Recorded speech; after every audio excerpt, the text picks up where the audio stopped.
شروع اللہ کا نام لے کر جو بڑا مہربان اور نہایت رحم کرنے والا ہے۔ زندگی آسان کسی کی بھی نہیں ہوتی، بس اپنی اداکاری ہوتی ہے۔ کسی میں برداشت کرنے کی طاقت ختم ہو جاتی ہے اور کوئی جھیل لیتا ہے۔ تنہائی کا زہر بہت جان لیوا ہوتا ہے۔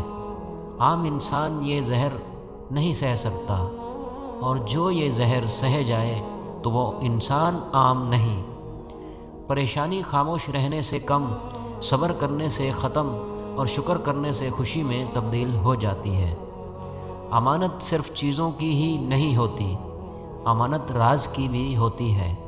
اگر کوئی اپنے جذبات احساسات بیان کرے تو اس میں کبھی بھی خیانت نہ کریں۔ ہمیں پتہ بھی نہیں ہوتا کہ ہمارا رب ہمیں کس مقام پر گرنے سے پہلے ہی تھام لے۔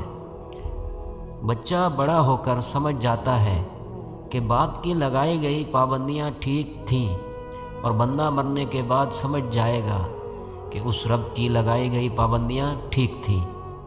اگر دنیا فتح کرنا چاہتے ہو تو اپنا لہجہ دھیما رکھو، کیونکہ لہجے کا اثر تلوار سے بھی زیادہ ہوتا ہے۔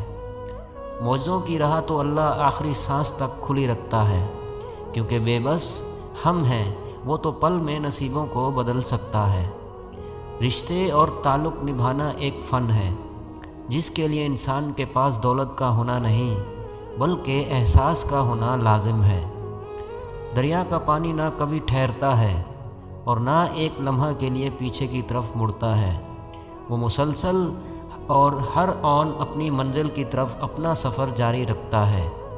یہی کامیابی کا راز ہے۔ تعلیم کا پہلا اصول یہ ہے کہ اپنی آواز مدھم رکھیں اور اپنے الفاظ میں احترام پیدا کریں۔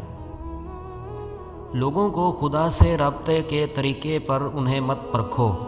ہر کسی کی عبادت کا اپنا طریقہ ہے۔ خدا ہمارے الفاظ نہیں دیکھتا بلکہ ہمارے دلوں کی گہرائی میں جھانکتا ہے۔ طلب سچی ہو تو خدا کی مدد پہنچ جایا کرتی ہے۔ اپنے آپ کو چھوٹا نہ سمجھو، تم بے خودی کے عالم میں خود ایک کائنات ہو۔ تمہارے لباس بے شک خراب ہو، کوشش کرو کہ تمہاری روح ہمیشہ صاف ستھری اور پاکیزہ رہے۔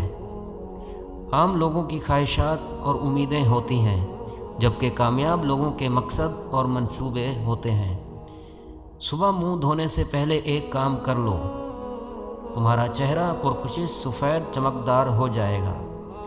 صبح منہ دھونے سے پہلے لیموں اور عرق گلاب مکس کر کے چہرے پر لگانے سے چہرہ سفید اور چمکدار ہو جاتا ہے۔ ناظرین، ویڈیو اچھی لگی ہو تو ویڈیو کو لائک اور میرے چینل کو سبسکرائب ضرور کر لیں، تاکہ ہر نئی ویڈیو آپ تک پہنچ سکے۔ پھر ملیں گے ایک نئی ویڈیو میں۔ دعاؤں میں یاد رکھیے گا۔ تب تک کے لیے اللہ حافظ۔